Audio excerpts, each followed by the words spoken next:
अस्सलाम वालेकुम स्टूडेंट्स।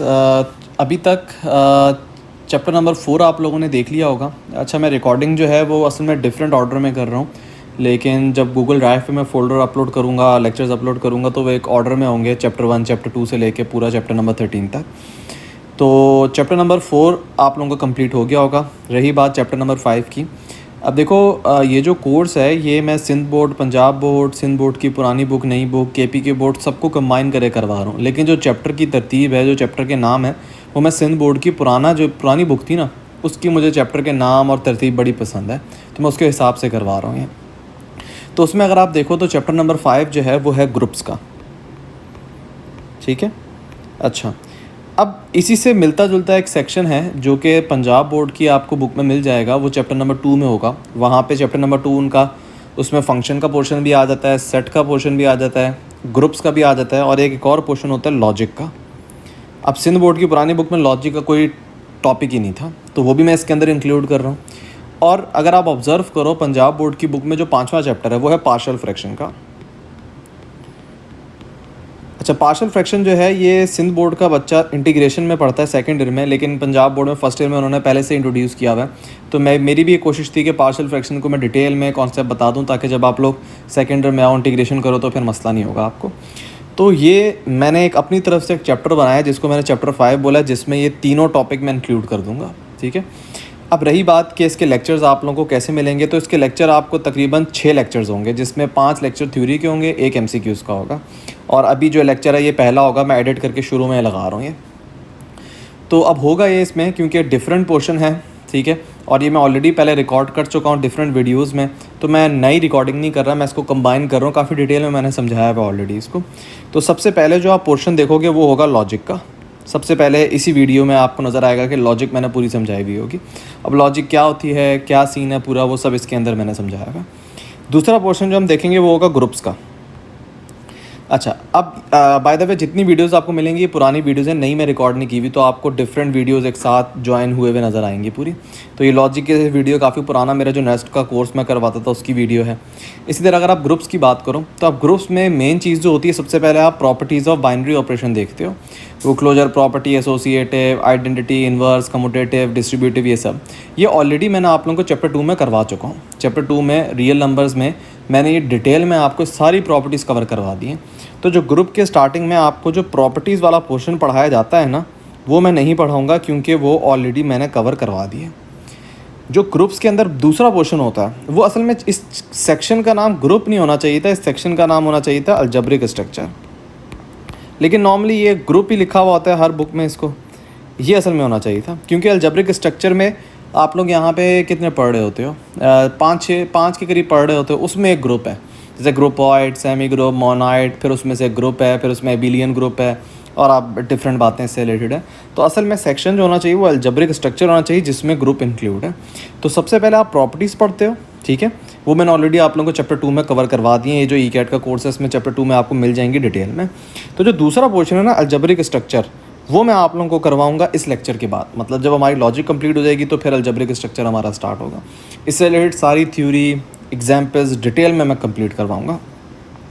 जब हमारा अलजेब्रिक स्ट्रक्चर कंप्लीट हो जाएगा, फिर हमारा तीसरा पोर्शन होगा पार्शियल फ्रैक्शन। पार्शियल फ्रैक्शन से रिलेटेड जितनी बातें हैं वो सब डिटेल में मैं आप लोगों को कंप्लीट करवाऊंगा। ये सब पुरानी रिकॉर्डिंग्स है, नया मैंने इससे रिलेटेड कुछ रिकॉर्ड नहीं किया, क्योंकि ऑलरेडी मैंने बहुत डिटेल में समझा चुका हूँ। और फिर फाइनली आप करोगे यहाँ पे MCQs। अब MCQs से रिलेटेड कुछ बातें वो जहन में रखो कि MCQs अगेन मैंने आप लोगों को बताया कि ये मैं पुरानी वीडियोज़ ही ज्वाइन कर रहा हूँ। तो जो MCQs का PDF नज़र आएगा, वहाँ पे जो MCQs स्टार्ट हो रहे होंगे वो 51 से हो रहे होंगे। उसकी वजह ये है कि ये जो रिकॉर्डिंग है MCQs की, मैंने नस्ट के पुराने कोर्स में करवाई थी, जिसमें मैंने पंजाब बोर्ड को फॉलो किया था। और पंजाब बोर्ड में चैप्टर नंबर 2 जो था वो होता था सेट, फंक्शन, और उसके बाद ग्रुप का पोर्शन होता था, जिसमें लॉजिक भी इंक्लूड होती थी। अच्छा, ये जो आप अभी लॉजिक पढ़ोगे ना, लॉजिक के बाद ग्रुप्स आप पूरा पढ़ोगे। एक और भी एक टॉपिक है जिसको आप कहते हो रेजिड्यू क्लासेस, ये भी ज़रा मैं देख लूँगा। ये भी पंजाब बोर्ड का टॉपिक है, residue classes of modulo n। ये क्या होता है ये भी हम ज़रा देख लेंगे। ये भी पार्शियल फ्रैक्शन जो है ना, उससे पहले आपको टॉपिक नज़र आ जाएगा। मेरे ख्याल में ग्रुप्स के बाद ये टॉपिक इंक्लूड होगा, तो इसको भी ज़रा हम देख लेंगे। ये भी पंजाब बोर्ड का टॉपिक है। इसमें से सिर्फ सिंध बोर्ड का टॉपिक ग्रुप्स है, जिसको अलजेब्रिक स्ट्रक्चर आप कह लो, जो पुरानी सिंध बोर्ड की बुक थी। नई वाली में तो फर्स्ट ईयर में और सेकंड ईयर में ग्रुप, लॉजिक, ये तो कुछ है ही नहीं। ठीक है, पुरानी के टॉपिक ही होते थे ये। भारत तो दोबारा आ जाओ MCQs के ऊपर। तो मैंने यहाँ पे MCQs रिकॉर्ड किए थे, मेरे ख्याल में 83 या 82 MCQs थे, मुझे एग्जैक्ट याद नहीं है। ठीक है, उसमें से 50 जो 1 से लेके 50 तक के MCQs थे वो सेट के थे, फंक्शन के थे।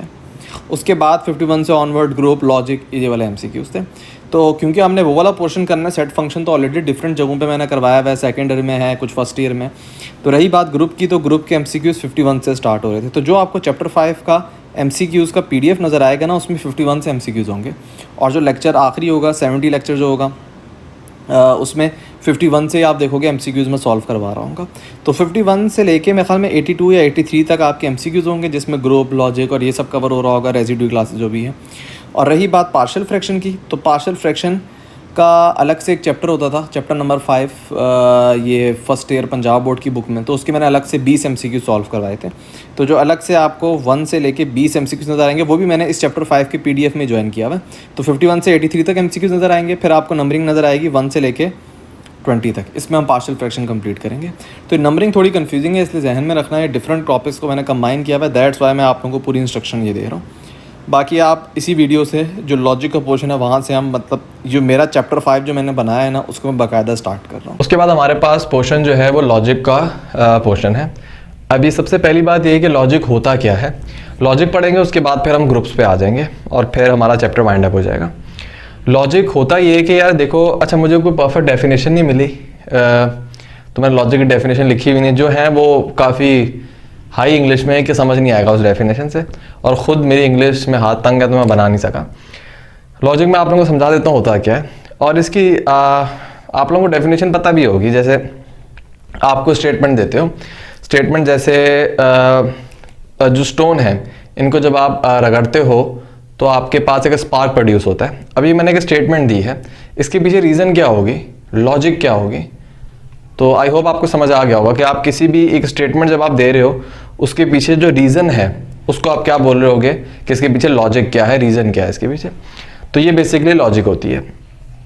अब लॉजिक के अंदर मज़ीद टाइप्स होती हैं। इसी तरीके से लेट से मैंने एक स्टेटमेंट दी कि घर में लड़ाई हुई है, अब उसके पीछे वजह क्या है, वो लॉजिक होगी। ठीक है, अब इन दोनों एग्जाम्पल को हम देखेंगे कि दोनों अलग टाइप के लॉजिक हैं, और वो लॉजिक की दो टाइप हैं, एक है इंडक्टिव लॉजिक और एक है डिडक्टिव लॉजिक। इंडक्टिव लॉजिक वो लॉजिक होती है जिसके पीछे कोई ख़ास रीज़न नहीं होता। मतलब कोई होता है ना कि आप प्रॉपर रीज़न, साइंटिफिक रीज़न, या ऐसा रीज़न आपने बताया कि जो नंबर ऑफ ऑब्जर्वेशन, काफ़ी आपने ऑब्जर्वेशन परफॉर्म किए हैं उसके बाद आपने वो रीज़न बताई है, वो नहीं होता। इंडक्टिव में ये होता है कि बस आपने लिमिटेड नंबर ऑफ ऑब्जर्वेशन देखी और आपने रीज़न बता दी। जैसे बड़ी मशहूर आप लोगों ने बचपन में सुनते हुए आ रहे हो कि जब कैंची चलाएंगे तो लड़ाई होती है। तो मे भी किसी ने देख लिया होगा कि किसी दिन उसने कैंची चढ़ाई होगी और लड़ाई होगी, तो उसने स्टेटमेंट दे दी भाई कैंची चढ़ाने से लड़ाई हो जाती है। तो अब इसके पीछे जो नंबर ऑफ ऑब्जर्वेशन है वो बहुत लिमिटेड है, या इसके पीछे कोई करेक्टली साइंटिफिक रीज़न या कोई फिजिकल फिनोमेना, कुछ ऐसा कुछ भी नहीं है इसके पीछे। तो इस वाली लॉजिक को आप क्या बोलोगे, इंडक्टिव लॉजिक बोलोगे। इसके अलावा और भी हैं, जैसे आप लोगों ने बचपन में सुना होगा काली बिल्ली वाला, रास्ता काट देती है तो पता नहीं क्या मसले होते हैं। अच्छा, कौवा बैठता है तो मेहमान आ जाते हैं। अब किसी अगर मेहमान आए, उसने लॉजिक क्या की, भाई कौवा बैठा था। तो ये सब लॉजिक जो है, जो लिमिटेड नंबर ऑफ ऑब्जर्वेशन है, या आपकी स्टेटमेंट है ही, मतलब लॉजिक है ही इतनी ख़राब कि वो एक्सेप्टेबल ही नहीं है, ना वो साइंटिफिक फैक्ट्स है, ना वो कोई फिजिकल फिनोमिना कुछ भी। तो उस वाली लॉजिक को आप क्या बोलते हो, इंडक्टिव लॉजिक। उसके बाद होती है डिडक्टिव लॉजिक, जो प्रीमिसेस, मतलब आप एश्योरेंस से किसी बात को बोलते हो। जैसे मैंने शुरू में एग्जांपल दी थी स्टोन रगड़ने की, पत्थर रगड़ने की, तो उसके पीछे साइंटिफिक रीज़न है कि जब आप किसी दो पत्थर को रगड़ते हो तो फ्रिक्शन होती है, फ्रिक्शन की वजह से हीट प्रोड्यूस होती है, और उस हीट की वजह से फिर स्पार्क प्रोड्यूस होता है। तो ये जो साइंटिफिक प्रॉपर रीज़न है, ठीक है। इसी तरीके से आप कुछ भी कोई एक्सपेरिमेंट परफॉर्म करते हो और उसमें ऑब्जर्वेशन जो है वो बहुत ज़्यादा है आपकी, ठीक है, नंबर ऑफ ऑब्जर्वेशन बहुत ज़्यादा है आपकी, तो वो जो फिर आप रीज़न दे रहे हो तो उसको आप क्या बोलोगे, वो जो है वो डिडक्टिव लॉजिक है, जिसको आप एटलीस्ट एश्योरेंस से बोल सकते हो। कोई साइंटिफिक फिनोमिना हो या कोई आपने ऐसे बहुत एक्सपेरिमेंट परफॉर्म किए हो जिससे आपने वो कंक्लूजन दी है, ठीक है, लॉजिक दी है, तो उस टाइप की लॉजिक को आप क्या बोलोगे, डिडक्टिव लॉजिक। तो ये तो हमने लॉजिक के बारे में पढ़ लिया। उसके बाद तीसरी चीज़ होती है प्रोपोजिशन। ये बेसिकली एक स्टेटमेंट होती है, रैंडम स्टेटमेंट नहीं है, मतलब ऐसी स्टेटमेंट जिससे आपको ओपिनियन अपना जाहिर करते हो या कोई आपको जजमेंट दे रहे हो या कुछ भी ऐसी बात कर रहे हो। जैसे मैं एग्जांपल भी दी हुई है, sun rises from the east. मैंने एक स्टेटमेंट दी है और अपना एक आप लोगों को एक नॉलेज दी है। वो नॉलेज क्या है कि भाई जो सन है वो कहाँ से निकलता है, ईस्ट से निकलता है। बेसिकली सन तो मूव नहीं करता, लेकिन हमारे अर्थ के रिस्पेक्ट से तो वो ईस्ट से निकल रहा होता है।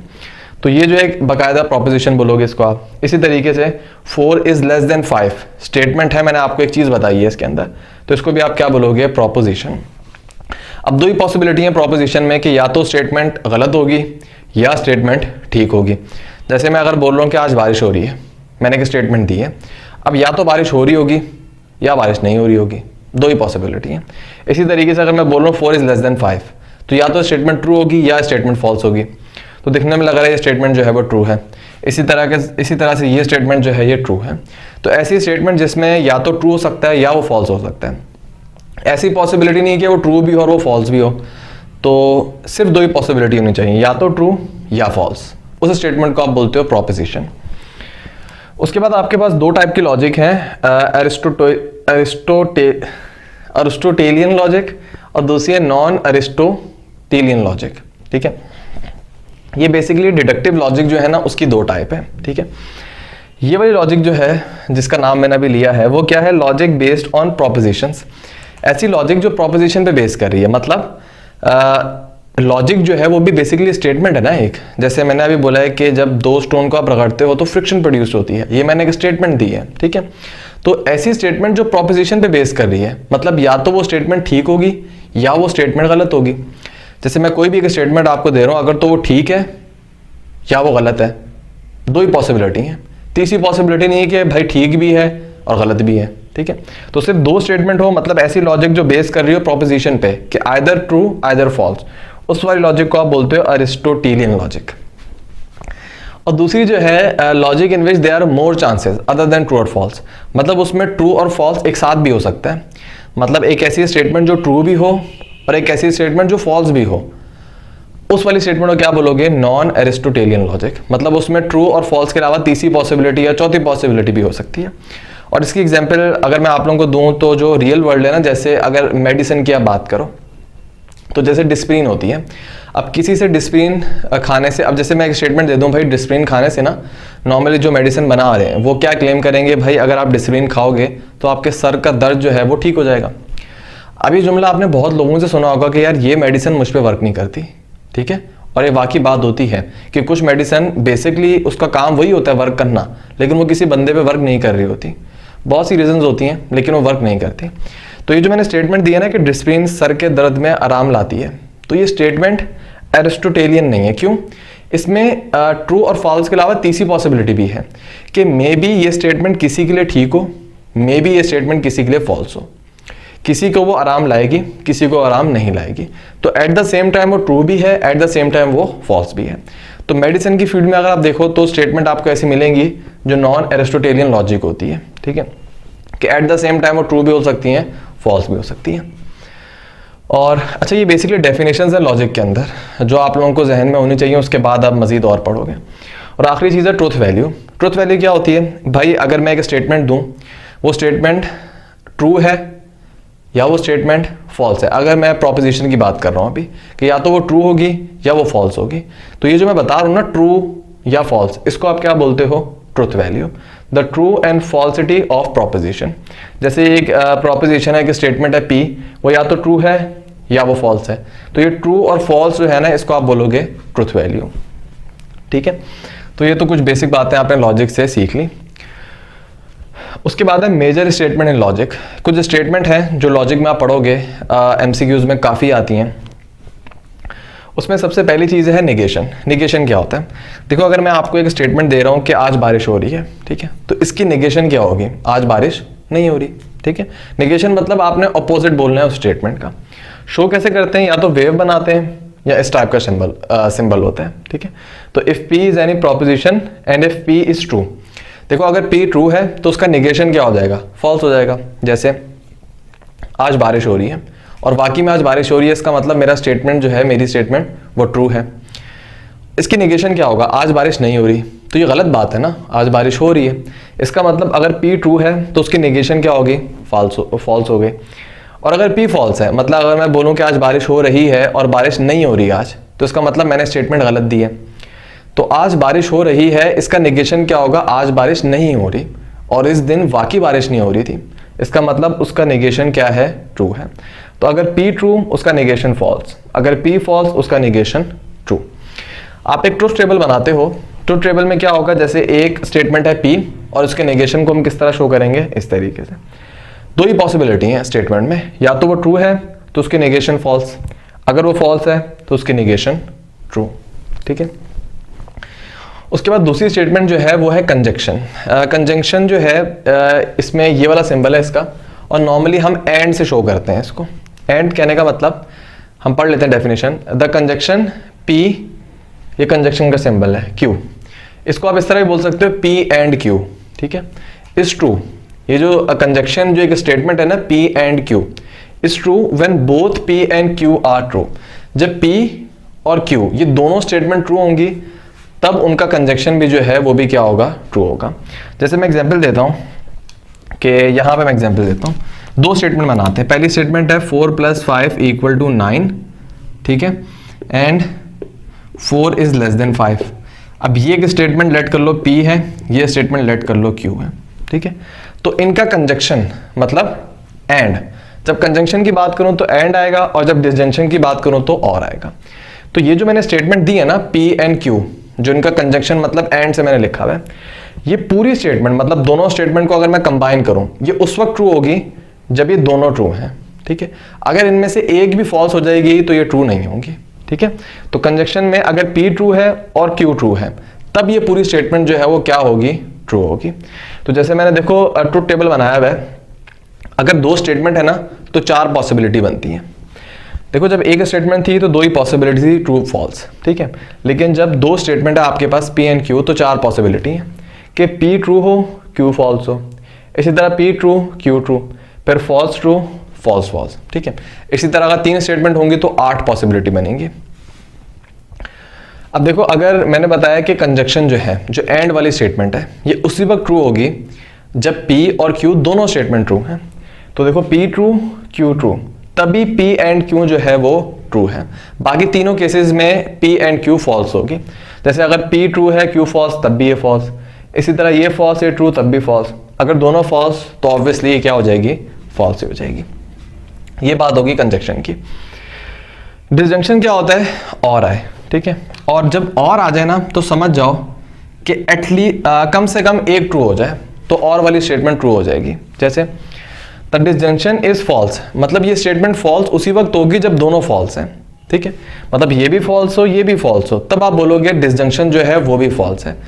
बाकी हर केसेस में कि अगर दोनों ट्रू हो, या एक ट्रू हो एक फॉल्स हो, या एक फॉल्स हो या एक ट्रू हो, इन सब पॉसिबिलिटी में डिसजंक्शन जो है वो ट्रू होता है। क्योंकि यहाँ पे और आ गया ना, और के लिए आप ये बोल सकते हो कि भाई जब दोनों ट्रू हो, ट्रू, जब एक ट्रू एक फॉल्स, तो और का मतलब होता है भाई ट्रू कर दो इसको। इसी तरह एक फॉल्स दूसरा ट्रू, तो तब भी और कहता है इसको ट्रू कर दो। लेकिन जब दोनों फॉल्स हैं तो तब और कहेगा भाई अब जब दोनों फॉल्स हैं तो ऑब्वियसली फॉल्स है। लेकिन अगर आप एंड की बात करो तो एंड कहता है भाई दोनों ट्रू करो, दोनों ट्रू हैं तो मैं ट्रू होऊंगा, अगर एक भी फॉल्स है तो मैं उसको ट्रू नहीं होने दूंगा, ठीक है। तो अगर आप डिसजंक्शन का देखो, P ट्रू, Q फॉल्स, तो ये ट्रू होगा। एटलीस्ट मैं कह रहा हूँ कम से कम, हाँ कम से कम एक ट्रू होना चाहिए इसके अंदर, मतलब एटलीस्ट, सही बात बोली है मैंने। इन दोनों में से एटलीस्ट एक जो है अगर ट्रू है तो डिसजंक्शन जो है वो ट्रू होगी। देखो ये ट्रू है, खैर इसमें दोनों ट्रू हैं तो डिसजंक्शन ट्रू, इसमें भी एक देखो एक ट्रू है तो डिसजंक्शन ट्रू। सिर्फ एक केस ऐसा है जिसमें दोनों फॉल्स हैं, तो अब डिसजंक्शन भी क्या होगी, वो भी फॉल्स हो जाएगी। अब लॉजिक से रिलेटेड मजीद स्टेटमेंट है। जो हम टॉपिक पढ़ रहे थे वो था मेजर स्टेटमेंट। कौन कौन सी स्टेटमेंट थी, हमने 3 पढ़ ली थी। सबसे पहली थी निगेशन, फिर थी कंजंक्शन और फिर थी डिसजंक्शन। चौथी से स्टार्ट करते हैं और वो है इम्प्लीकेशन, या इसका दूसरा नाम है, इसको हम कंडीशनल भी बोलते हैं। रिप्रेजेंट कैसे करते हैं, इस एरो से हम रिप्रेजेंट कर रहे होते हैं। ये होता क्या है जरा उसको समझ लेते हैं। द इम्प्लीकेशन इस तरीके से लिखते हैं और पढ़ते किस तरीके से इसको, इफ P then Q, ठीक है। जैसे मैं अभी एग्जांपल दूंगा आप लोगों को, तब और मजीद क्लियर हो जाएगा। तो इसको पढ़ने का तरीका होता है इफ P then Q। पढ़ने का तरीका जो है वो ये नहीं है, मतलब जो हम बोलते हैं वो ये बोलते हैं कि P implies Q, P implies Q। तो बोलने का तरीका तो ये है इसका, लेकिन इसका मतलब क्या है? इसका मतलब है if P then Q। ठीक है, अच्छा जी। तो लिखा हुआ इम्प्लीकेशन जो है वो फॉल्स होगी किस वक्त? ओनली, मतलब एक ही केस में वो फॉल्स है। कब? व्हेन P जो है वो ट्रू है और Q जो है वो फॉल्स है। जब P जो है वो ट्रू होगी और Q जो है वो फॉल्स होगी, तब आपकी इम्प्लीकेशन वाली स्टेटमेंट जो है ये फॉल्स होगी। बाकी सब केसेस में ये ट्रू होगी। P को हम कहते हैं हाइपोथेसिस या एंटीसीडेंट भी बोलते हैं, और Q को हम कहते हैं कंक्लूजन या कॉन्सिक्वेंट भी बोलते हैं इसको। अब यहां पे मैं काम करता हूं, पहले मैं इनको मिटा देता हूं। रब मैंने इसलिए किया है क्योंकि जब सामने फिल किया जाएगा ना तो आप लोग अच्छे तरीके से समझ लोगे। अगर मैं पहले से फिल करता तो आप लोगों को इतने अच्छे तरीके से समझ नहीं आता।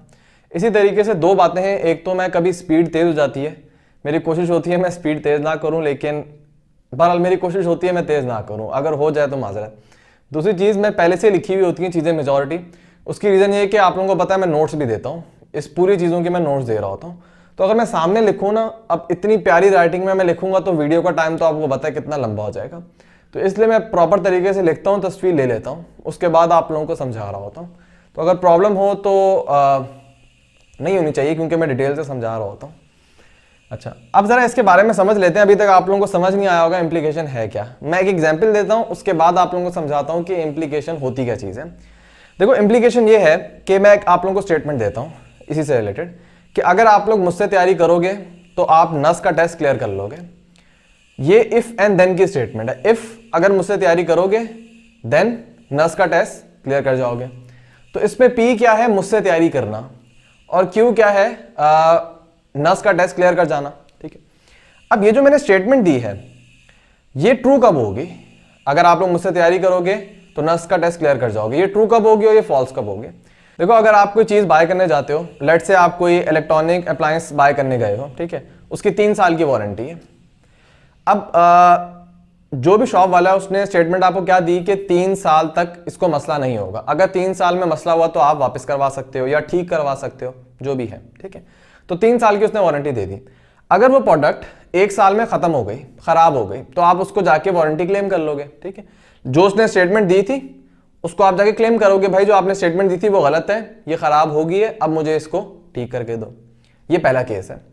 दूसरा केस, वो जो डिवाइस है जिसकी 3 साल की वारंटी है, अगर वो डिवाइस आप परचेज ही ना करो, अगर उस डिवाइस को आप परचेज ही ना करो और अब उसकी स्टेटमेंट को आप गलत साबित करो। उसकी स्टेटमेंट क्या है कि 3 साल की वारंटी है, और आप बोलो कि भाई ये 3 साल पहले की वारंटी नहीं है, मतलब 3 साल के अंदर अंदर खराब हो जाएगी, तो आप ये कैसे बोल सकते हो जब तक आपने उसकी चीज ली नहीं है? तो कहने का मतलब, जब तक आप उसकी चीज बाय नहीं करोगे आप उसकी स्टेटमेंट को चैलेंज नहीं कर सकते। आपने बाय किया, आपकी प्रोडक्ट खराब हुई, तब आप उसकी स्टेटमेंट को चैलेंज कर सकते हो। यही चीज है जो मैंने आप लोगों को एग्जाम्पल दी है कि अगर आप लोग मुझसे तैयारी करोगे तो नस का टेस्ट क्लियर कर जाओगे। अब अगर आप मुझसे तैयारी करोगे ही नहीं तो मेरी स्टेटमेंट को आप चैलेंज ही नहीं कर सकते, तो मेरी स्टेटमेंट क्या रहेगी? ट्रू रहेगी। जैसे एक चीज की वारंटी है 6 साल की, ठीक है, अब जब वो आपने ट्राई नहीं की और वो बंदा बोल रहा है 6 साल की, तो आपको मानना पड़ेगा, आप उसको ट्रू मानोगे ना कि यार जो 6 साल का बोल रहा है इसका मतलब ठीक बोल रहा है, क्योंकि आपने वो इस्तेमाल ही नहीं की। इसका मतलब जब तक आप किसी स्टेटमेंट को इस्तेमाल ही नहीं कर रहे, उस स्टेटमेंट पे अमल ही नहीं कर रहे, तो वो स्टेटमेंट ट्रू रहेगी। जैसे ही आपने अमल किया और वो स्टेटमेंट में मसला हुआ, तब आप उस स्टेटमेंट को खराब बोल सकते हो। तो 3 केसेस बनेंगे, सॉरी 4 केसेस बनेंगे कि मैंने जो एग्जाम्पल दी है उसमें P क्या है कि अगर आप मुझसे तैयारी करोगे, तो मुझसे तैयारी करोगे 2 ट्रू, और मुझसे अगर आप तैयारी नहीं कर रहे हैं तो फॉल्स फॉल्स। ठीक है, इसी तरीके से नस का टेस्ट आपने क्लियर कर लिया, नस का टेस्ट क्लियर नहीं किया, नस का टेस्ट क्लियर कर लिया, नस का टेस्ट नहीं क्लियर किया। ठीक है, देखो शुरू के 2 केस में मेरी स्टेटमेंट चैलेंज होगी, बाकी के 2 केस में मेरी स्टेटमेंट चैलेंज हो ही नहीं सकती, क्योंकि जब आपने मुझसे तैयारी ही नहीं की तो आप मेरी स्टेटमेंट को चैलेंज कर ही नहीं सकते। इसका मतलब जब भी P जो है वो फॉल्स है, इसका मतलब आपकी स्टेटमेंट ट्रू रहेगी, क्योंकि जब आपने पहली चीज हाइपोथेसिस, मतलब पहली स्टेटमेंट पे आपने अमल ही नहीं किया, तो आप उस स्टेटमेंट को चैलेंज नहीं कर सकते, वो स्टेटमेंट ट्रू ही रहेगी। तो P इंप्लीकेशन Q ट्रू, इस केस में भी क्या होगी? ट्रू होगी। अब ऊपर के 2 केसेस देखो, इसमें मेरी स्टेटमेंट चैलेंज होगी क्योंकि आपने P जो है मेरी बात पे अमल किया है, वो ट्रू हो गया। ठीक है, अब अगर P ट्रू है और Q भी ट्रू है तो मेरी स्टेटमेंट ठीक है। कहने का मतलब अगर आप मुझसे तैयारी करो और नस का टेस्ट भी क्लियर कर जाओ तो मेरी स्टेटमेंट ठीक है, बिल्कुल, इसका मतलब ट्रू है। दूसरे केस का क्या मतलब है, आपने मुझसे तैयारी की और आपने नस का टेस्ट क्लियर नहीं किया तो इसका मतलब मेरी स्टेटमेंट गलत होगी है। मैंने स्टेटमेंट दी थी कि अगर मुझसे तैयारी करोगे तो क्लियर हो जाएगा, ठीक है। तो इस केस में मेरी स्टेटमेंट क्या होगी, फॉल्स होगी। तो जब P फॉल्स है मतलब पहली चीज जिसको हम हाइपोथेसिस कहते हैं, अगर वही फॉल्स है तो आप मेरी स्टेटमेंट को चैलेंज नहीं कर सकते, वो स्टेटमेंट हमेशा ट्रू रहेगी। और अगर P ट्रू है इन दो केसेस में, अगर Q ट्रू है तो स्टेटमेंट ट्रू, और अगर Q फॉल्स है तो वह स्टेटमेंट क्या हो जाएगी, फॉल्स हो जाएगी। तो इंप्लीकेशन उसी वक्त फॉल्स होगी जब P ट्रू है और Q क्या हो जाएगा, फॉल्स हो जाएगा। ये मैंने एग्जाम्पल से डिटेल में आप लोगों को पूरा समझा दिया। अच्छा, उसके बाद तीन स्टेटमेंट हैं जो इंप्लीकेशन से हम एसोसिएट करते हैं। वो क्या है कि अगर मैं आपसे बोलूं एक स्टेटमेंट है P इंप्लाइज Q, मतलब if P then Q, implication की बात कर रहा हूं, तो इसका कन्वर्स निकालो। कन्वर्स क्या होता है, पहली चीज कन्वर्स ये होता है कि आप इसके ऑर्डर को चेंज कर दो। P इंप्लाइज Q था, आपने लिख दिया Q इंप्लाइज P, इसको आप बोलोगे कन्वर्स। फिर है इनवर्स। इनवर्स क्या होता है कि अगर आपके पास स्टेटमेंट लिखी हुई है P इंप्लाइज Q, तो आप P का भी निगेशन ले लो और Q का भी निगेशन ले लो। इसको कंपेयर कर लो जैसे एडिटिव इनवर्स होता है, किसी नंबर का आपने एडिटिव इनवर्स निकालना है तो उसको आप नेगेटिव कर देते हो ना, सेम वही काम है कि P को भी आपने निगेशन कर दी, Q की भी आपने निगेशन कर दी। और तीसरी चीज है कॉन्ट्रा पॉजिटिव। अच्छा, कॉन्ट्रा पॉजिटिव क्या होता है, अगर आपके पास एक स्टेटमेंट है P इंप्लाइज Q और आपने इसका कॉन्ट्रा पॉजिटिव निकालना है तो दो काम करने पड़ेंगे। सबसे पहले इस स्टेटमेंट का आप कन्वर्स निकालो, फिर इस स्टेटमेंट का इनवर्स निकालो, तो आपके पास कॉन्ट्रा पॉजिटिव आ जाएगा। कॉन्ट्रा पॉजिटिव अजीब से मेरे मुंह से निकल रहा है। कहने का मतलब जैसे आपके पास स्टेटमेंट है P इंप्लाइज Q, तो सबसे पहला आप काम क्या करो, पहला काम ये है कि आप इसका कॉन्वर्स मालूम करो। कॉन्वर्स क्या होगा, ऑर्डर चेंज कर दो, ठीक है। फिर दूसरा काम क्या है कि जो आपने कन्वर्स लिए है ना, अब इसका आप इनवर्स मालूम करो। इनवर्स में क्या होता है, हम निगेशन लगा देते हैं, ठीक है। तो अब जो आपके पास ये पूरी स्टेटमेंट आई है इसको आप क्या बोलोगे, कॉन्ट्रा पॉजिटिव बोलोगे, ठीक है। तो कोई भी स्टेटमेंट मौजूद है उसका आप पहले कन्वर्स निकालो, उसके बाद इनवर्स निकालो, तो आपके पास क्या आ जाएगा, कॉन्ट्रा पॉजिटिव आ जाएगा। अच्छा, दूसरे ऑर्डर में भी आप जा सकते हो, मतलब अगर आपके पास P इंप्लाइज Q है, इसका आपने कॉन्ट्रा पॉजिटिव निकालना है, तो पहले आपने कन्वर्स निकाला था ना, फिर इनवर्स, तो आप पहले इनवर्स और फिर कन्वर्स भी निकाल सकते हो। अगर आप इसका इनवर्स निकालो ये आएगा, ठीक है। और अब इसका अगर आप कन्वर्स निकालो तो ऑर्डर चेंज करो, ये आ जाएगा। तो देखो सेम है दोनों, ठीक है। तो पहले आप कन्वर्स निकाल लो उसके बाद इनवर्स, या पहले आप इनवर्स निकाल लो उसके बाद कन्वर्स, दोनों सिचुएशन में आपके पास कॉन्ट्रा पॉजिटिव आ जाएगा, ठीक है। तो ये तीन स्टेटमेंट है, कन्वर्स, इनवर्स और कॉन्ट्रा पॉजिटिव, जो मैंने आप लोगों को डिटेल में बता दी है। अब एक और टॉपिक है, वो टॉपिक ये है कि जो P इंप्लाइज Q जो है, ये वाली चीज, ठीक है, ये लॉजिकली इक्विवेलेंट है। मतलब लॉजिकली इक्विवेलेंट का मतलब क्या होता है, जहां जहां पे P इंप्लाइज Q ट्रू और फॉल्स है ना, सेम इसके जैसे और भी स्टेटमेंट हैं जो इसी पे ट्रू और फॉल्स होंगी। जैसे ये जो स्टेटमेंट है, मतलब कंट्रा पॉजिटिव, किसी भी इंप्लीकेशन का कंट्रा पॉजिटिव, तो इसकी अगर आप वैल्यूज निकालो और इंप्लीकेशन की वैल्यूज निकालो, दोनों की सेम आएंगी। जहां पे ये ट्रू है वहां पे ये ट्रू होगा, जहां पे ये फॉल्स है वहां पे ये फॉल्स होगा। इसी तरीके से P इंप्लाइज Q और ये वाली स्टेटमेंट, ये स्टेटमेंट क्या है, negation of P disjunction Q, तो इसकी जो ट्रुथ वैल्यूज होंगी सेम ट्रुथ वैल्यू क्या होंगी, P इंप्लीकेशन Q की, तो हम बोलेंगे लॉजिकली इक्विवेलेंट है, मतलब इनकी ट्रुथ वैल्यूज जो है वो इक्वल है। तो P implies Q, negation Q implies negation P, negation P disjunction Q, ये तीनों क्या है, लॉजिकली इक्विवेलेंट है। अब कैसे इक्विवेलेंट है उसको जरा सॉल्व करते हैं। इसके लिए आपको क्या करना पड़ेगा, आपको Q का भी निगेशन और P का भी निगेशन फाइंड करना है। तो फाइंड कर लेते हैं।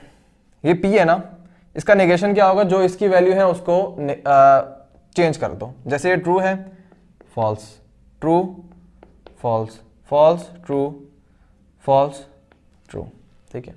निगेशन Q क्या हो जाएगा, Q की वैल्यूज को ऑपोजिट कर दो, ट्रू का फॉल्स हो जाएगा, फिर फॉल्स का ट्रू, ट्रू का फॉल्स और फॉल्स का ट्रू, ठीक है। उसके बाद आपको क्या फाइंड करना है, उसके बाद आपको फाइंड करना है negation of Q implication negation of P। Again implication का कॉन्सेप्ट आएगा कि ये जो स्टेटमेंट है ये उसी वक्त फॉल्स होगी जब P जो है वो ट्रू हो और Q जो हो वो फॉल्स हो। यहां वाले केस में P क्या है, मतलब पहली स्टेटमेंट ये है, अगर ये ट्रू होगा और अगर ये फॉल्स होगी तो उसी सूरत में ये पूरी स्टेटमेंट क्या होगी, फॉल्स होगी। बाकी सब केसेस में क्या होगी, ये ट्रू होगी। जरा देखते हैं। तो देखो पहले में आप देखो नेगेशन Q जो है ये फॉल्स है, नेगेशन P जो है फॉल्स है। अगर ये दोनों फॉल्स हैं तो ऑब्वियसली इंप्लीकेशन भी फॉल्स होगी। इंप्लीकेशन बस इस केस में फॉल्स है, बाकी सब में ट्रू है, सॉरी ट्रू होगी ये, ठीक है। तो एक काम करो, सबसे पहले ये वाला केस ढूंढ लो, इसको फॉल्स कर दो, बाकी सबको आप ट्रू कर देना। ये कौन सा वाला केस है, ये वाला केस है। देखो यहाँ पे जो नेगेशन ऑफ Q जो है वो ट्रू है और नेगेशन ऑफ P जो है वो फॉल्स है। तो अगर पहली चीज ट्रू दूसरी चीज फॉल्स तो ये क्या हो जाएगा, फॉल्स हो जाएगा। बाकी सब केसेस में ट्रू, पहला फॉल्स, जब पहले फॉल्स आ गया तो वो ट्रू ही है ऑब्वियसली, और अगर दोनों ट्रू हैं तो वो तब भी ट्रू है। तो सर गौर से देखो, P इंप्लाइज Q की ट्रूथ वैल्यूज और negation Q implies negation P, दोनों की सेम है, true false true true, true false true true, ठीक है। इसी तरीके से इसको भी देख लो, ये है नेगेशन P,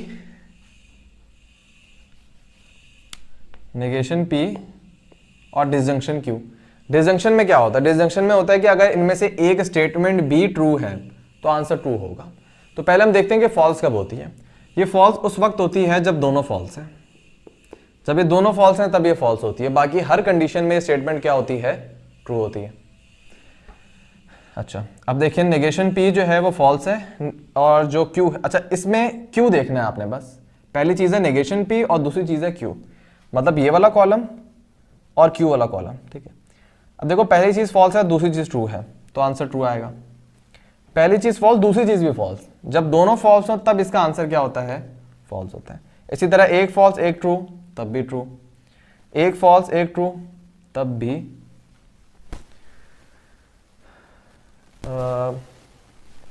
मतलब नेगेशन P, हाँ सही बताया था मैं, फॉल्स फॉल्स में ये फॉल्स हो जाएगा। इसी तरह ट्रू ट्रू में ऑब्वियसली ट्रू, ट्रू फॉल्स में ऑब्वियसली ट्रू हो जाएगा ये, ठीक है। बस एक केस है जब दोनों फॉल्स हैं, मतलब ये भी फॉल्स है और ये भी फॉल्स है, तब ये क्या होगा, फॉल्स होगा। जब दोनों फॉल्स हैं तब डिसजंक्शन फॉल्स होती है, बाकी हर कंडीशन में वो ट्रू होती है। तो यहाँ पे ज़रा आप देखो, इस वाले कॉलम को देखो, इस वाले को देखो और इस वाले को देखो, इन सब में जो ट्रुथ वैल्यूज हैं सेम है, ट्रू फॉल्स ट्रू ट्रू, ठीक है। तो लॉजिकली ये वाली स्टेटमेंट, ये वाली स्टेटमेंट और ये वाली स्टेटमेंट इक्वल है। अब मैं कुछ और प्रैक्टिस प्रॉब्लम करवा देता हूँ। लेट्स से अगर आप लोगों के पेपर में आ रहा है कि P implies negation of Q और आपसे बोला जाए इसका इनवर्स निकालो, इनवर्स, ठीक है। तो इस स्टेटमेंट का इनवर्स क्या होगा, नेगेशन कर दो, P की नेगेशन करो, ये आ जाएगा। और ये पहले से मतलब Q पहले से नेगेट हुआ हुआ है, नेगेटिव हुआ हुआ है, दोबारा जब आप करोगे तो ये पॉजिटिव हो जाएगा, ठीक है। जैसे आप रियल नंबर से बात करो, अगर आप -2 को दोबारा माइनस से मल्टीप्लाई करोगे तो क्या हो जाएगा, 2 हो जाएगा। सेम नेगेशन ऑफ Q को जब आप नेगेशन से करोगे दोबारा तो वो Q हो जाएगा। तो अगर इस स्टेटमेंट का आपने इन्वर्स निकालना है तो इस स्टेटमेंट का इन्वर्स ये आ जाएगा। अगर आपने इसका कन्वर्स निकालना है, कन्वर्स में ऑर्डर हम चेंज करते हैं तो ये इसका कन्वर्स आ जाएगा, ठीक है। और अगर लेट से आपको बोला जाए कि आप कॉन्ट्रा पॉजिटिव निकालो तो दो काम करने हैं आपको, ठीक है। सबसे पहला काम क्या होगा कि आप इसका कन्वर्स निकाल लो, पहले इसका कन्वर्स निकालो, ये आएगा, ठीक है। अब जो भी कन्वर्स आया है इसका इनवर्स मालूम कर लो, इनवर्स आ गया तो ये स्टेटमेंट जो है ये क्या हो जाएगी, कंट्रा पॉजिटिव हो जाएगी, ठीक है। तो इस स्टेटमेंट का ये इनवर्स है, इस स्टेटमेंट का ये कन्वर्स है, इस स्टेटमेंट का ये जो है ये कंट्रा पॉजिटिव है। तो एमसीक्यूज में इस टाइप के जितने भी एमसीक्यूज आ जाएं मैं करवाऊंगा मैं इंशाल्लाह, तो यही चीजें वो पूछ रहे होते हैं। उसके बाद आ जाओ फिफ्थ पे और वो है बाय कंडीशनल। बाय कंडीशनल क्या होती है, देखो जैसे इंप्लीकेशन में होता है ना, इंप्लीकेशन में है if P then Q, implication में होता है if P then Q। Biconditional क्या होता है, PIFFQ। PIFFQ का क्या मतलब होता है, P if and only if Q, ये मतलब बनेगा। समझ नहीं आ रहा कुछ, इसको मैं ब्रेक करके लिखता हूं। इस पूरी स्टेटमेंट का मतलब ये है कि if P then Q, if Q then P।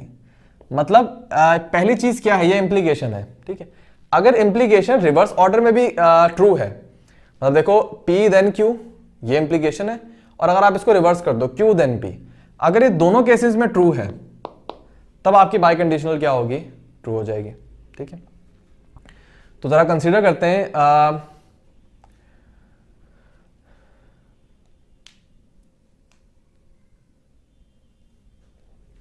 Example देते हैं। अच्छा, बाय कंडीशन लिखा हुआ है कि ट्रू उस वक्त होगी when both P and Q are true. अच्छा, कंडीशन ये है कि P और Q जब ये दोनों ट्रू हैं या ये जब दोनों फॉल्स हैं तो तब आपकी बाय कंडीशनल क्या होगी, ट्रू होगी। समझते हैं इसको। देखो क्या करो आप लोग, ये P है ये Q है, ठीक है। कंसीडर करो अगर P ट्रू है, ठीक है, और अगेन P ट्रू है, फिर फॉल्स, ठीक है। तो इसकी पॉसिबिलिटी लिखते हैं फॉल्स ट्रू फॉल्स ट्रू। अच्छा, पहले मैंने PQ लिखा है, अब मैंने QP लिखा है, ठीक है। तो Q है फॉल्स ट्रू फॉल्स ट्रू, मतलब एज इट इज कॉपी कर दो, और फिर P क्या है, ट्रू ट्रू फॉल्स फॉल्स, ठीक है। मैंने बताया बाय कंडीशनल के लिए ये वाली इंप्लीकेशन भी ट्रू होनी चाहिए और ये वाली इंप्लीकेशन भी ट्रू होनी चाहिए। जब ये दोनों ट्रू हैं तब डबल इंप्लीकेशन क्या होगी, ट्रू होगी। तो अगर आप इसको देखो, ट्रू फॉल्स, अगेन मैंने बात बोली थी, इंप्लीकेशन एक ही केस में गलत होगी कि जब पहली चीज ट्रू है, मतलब हमारा हाइपोथेसिस ट्रू है और जो कंक्लूजन है वो फॉल्स है, तो ये फॉल्स होगी। बाकी सब केसेस में क्या है, ट्रू है, ठीक है। तो आखिरी तीन केसेस में तो पहली वाली इंप्लीकेशन जो है इफ P देन Q, वो आखिरी तीन केसेस में क्या है, ट्रू है। अब इसको देख लेते हैं, ये क्या है, Q इंप्लीकेशन P, ये है P इंप्लीकेशन Q। ये कब ट्रू होगी, जब पहला फॉल्स होना, तो मैंने बताया था आप स्टेटमेंट को चैलेंज कर ही नहीं सकते, तो वो ट्रू ही रहेगा। इसी तरह ये भी फॉल्स है तो ये ट्रू रहेगा। अब दोनों ट्रू हैं तब भी इंप्लीकेशन ट्रू होती है। पहली चीज ट्रू दूसरी चीज फॉल्स, तब वो फॉल्स होती है। इसका मतलब ये वाली स्टेटमेंट जो है ये आखिरी शुरू के तीन केसेस में ट्रू है।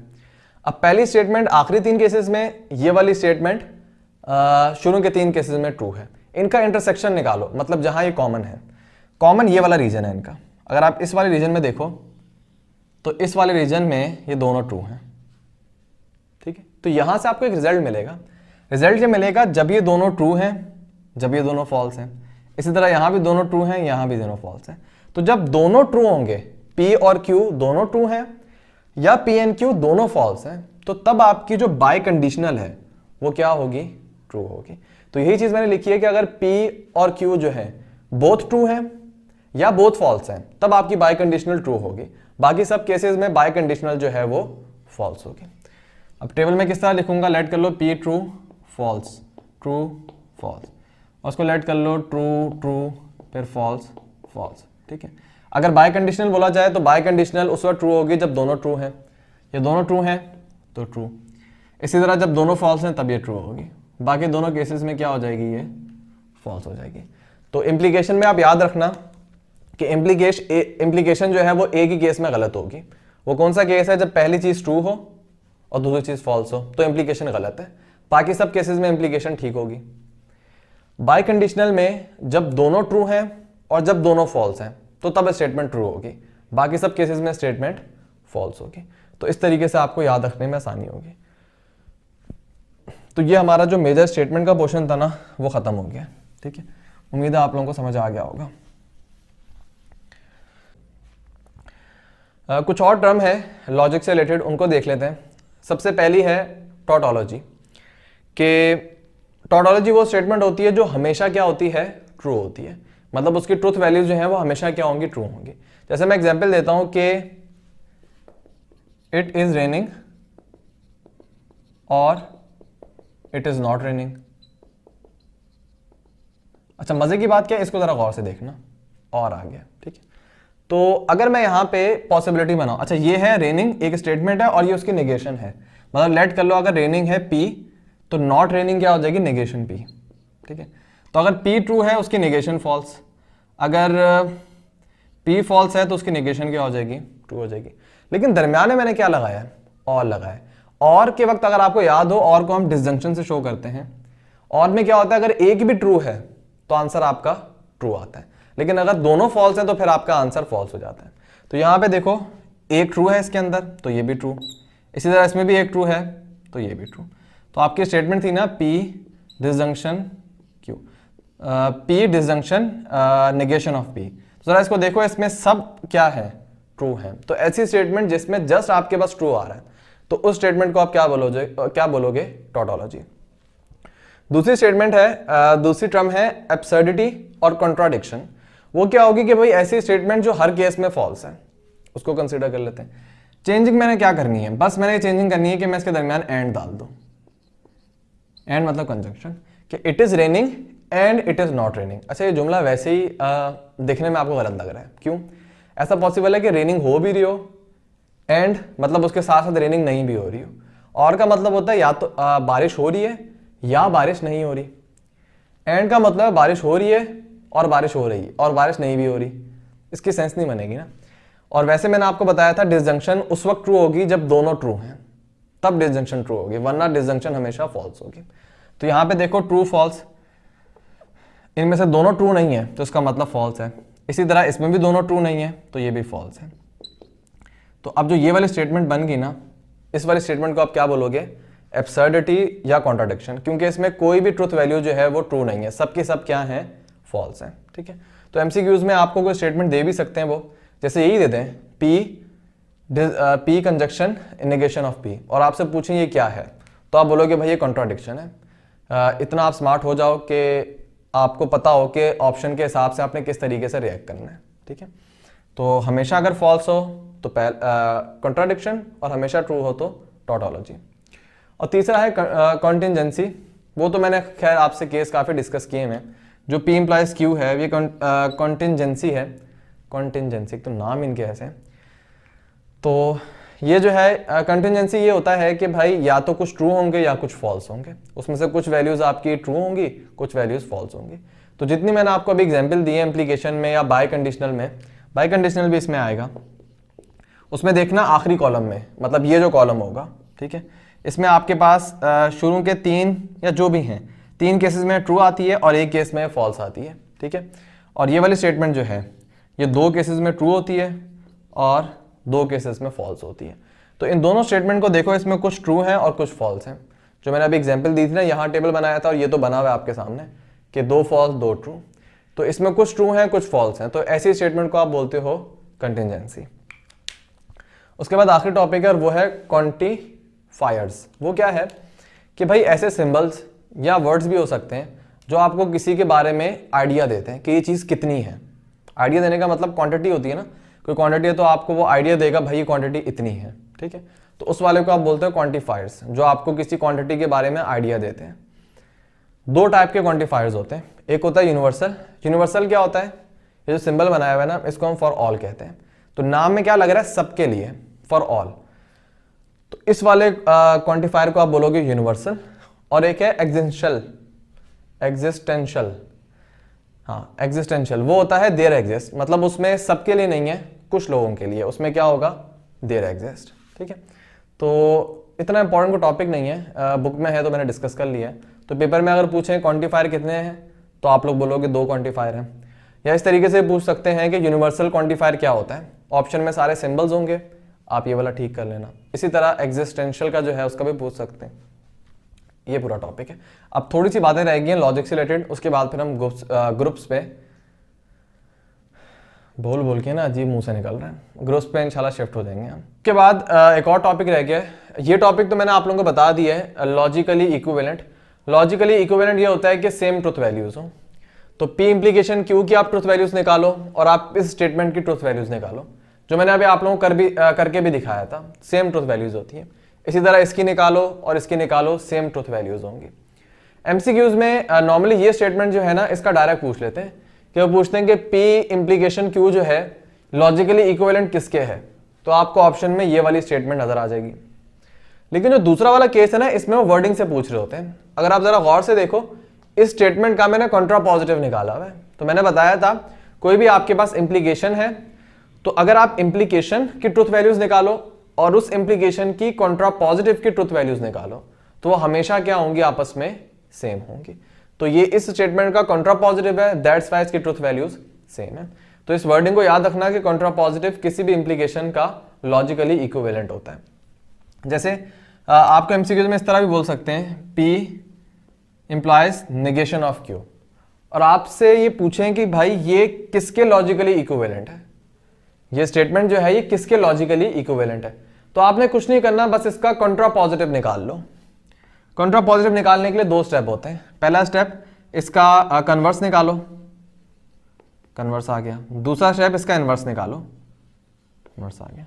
ठीक है, तो अब इसकी ट्रूथ वैल्यूज और इसकी ट्रूथ वैल्यूज ये सेम होंगे, क्योंकि इस वाले का कंट्रा पॉजिटिव है ये, या आप ये बोल सकते हो इसका कंट्रा पॉजिटिव ये है, तो लॉजिकली आपस में क्या होंगे, इक्विवेलेंट होंगे। उसके बाद ये थोड़ा उन्होंने आपस में ताल्लुक बताया है सेट थ्योरी और लॉजिक का, कि इनके आपस में कुछ सिमिलैरिटीज हैं। जैसे हम स्टेटमेंट में स्मॉल p यूज करते हैं ना, तो सेट में हम एक सेट को कैपिटल P से शो कर रहे हैं। इसी तरह दूसरी स्टेटमेंट Q को हम स्मॉल q से शो कर रहे हैं, और दूसरा सेट जो है उसको आप कैपिटल Q से शो कर रहे हो। दरमियान में साइन नॉर्मली आइडेंटिकल का होता है ये, तो वो बताना चाह रहे हैं कि लॉजिकल में जो P स्टेटमेंट है वो सेट में हमने कैपिटल P लिया है और सेम Q के लिए भी। तो लॉजिकल में आप जो नेगेशन ऑफ P मालूम करते हो ना, वो सेट में इक्विवेलेंट होता है कॉम्प्लीमेंट से, क्योंकि कॉम्प्लीमेंट में भी आप क्या करते हो, माइनस कर रहे होते हो ना, नेगेशन का भी यही सेंस है। इसी तरीके से और डिटेल में भी अगर आप सोच सकते हो कि ए कॉम्प्लीमेंट में वो एलिमेंट होते हैं जो ए के अंदर नहीं है, इसी तरीके से नेगेशन P में वो ट्रुथ वैल्यू होती है जो P की नहीं है। अगर P की ट्रुथ वैल्यू ट्रू है तो नेगेशन की क्या हो जाएगी, फॉल्स हो जाएगी। तो इस तरीके से भी आप सोच सकते हो। P कंजंक्शन Q, मैंने बताया था कंजंक्शन होता है एंड, और सेट में एंड को हम इंटरसेक्शन से शो करते थे। अगर आप देखो इंटरसेक्शन में एंड आता था, इसी तरीके से यूनियन में और आता था। तो यूनियन हो या लॉजिकल में हम डिसजंक्शन यूज करते हैं और के लिए। तो ये लॉजिकली आपस में इनका एक ताल्लुक नजर आ रहा होगा आप लोगों को। इसी तरह P इंप्लीकेशन Q ये आपने देख लिया। P इंप्लीकेशन Q किसके बराबर है, इसके बराबर। नेगेशन ऑफ P को आप सेट में किस तरह लिख सकते हो, P का कॉम्प्लीमेंट। नेगेशन जो है वो कॉम्प्लीमेंट के बराबर होता है ना। डिसजंक्शन को आप लिख सकते हो यूनियन, और Q को आप लिखोगे Q। तो P इंप्लीकेशन Q लॉजिकली मतलब सेट में ये इसके बराबर होता है। P इंप्लीकेशन Q सेट में P कॉम्प्लीमेंट यूनियन Q के बराबर होता है। और अगर आप बाय कंडीशनल को देखो बाय कंडीशनल दोनों तरफ से ठीक होती है। If P then Q, if Q then P। तो ये उसी वक्त पॉसिबल है जब एक सेट मतलब दोनों सेट आपस में इक्वल है ना, तब आप बोल सकते हो कि P जो है वो Q के बराबर है, Q जो है वो P के बराबर है। तो ये उसी वक्त होगा जब दो सेट आपस में इक्वल है। तो इस तरीके से आप उसको रिलेट कर सकते हो। इसी तरीके से अगर आपके पास लिखा हुआ है नेगेशन किसका, P disjunction Q। P disjunction Q set में क्या होता है, P intersection Q। Negation set में क्या होता है, कॉम्प्लीमेंट। तो ये पूरी चीज इसके बराबर भी है, और according to De Morgan law ये पूरी चीज इसके बराबर भी है। तो ये वाली स्टेटमेंट इसके इक्वल भी हो जाएगी, ये वाली स्टेटमेंट इसके इक्वल भी हो जाएगी। सेम दूसरे को अगर आप देखो, P डिसजंक्शन Q क्या होगा, P यूनियन Q। नेगेशन मतलब आपने कॉम्प्लीमेंट फाइंड करना है, और according to De Morgan law ये वाली चीज इसके बराबर है। तो ये वाला इसके बराबर भी होगा और ये वाला इसके बराबर भी होगा। तो एमसीक्यूज में जो भी वो आपसे पूछ लें आप उसके लिए तैयार रहना।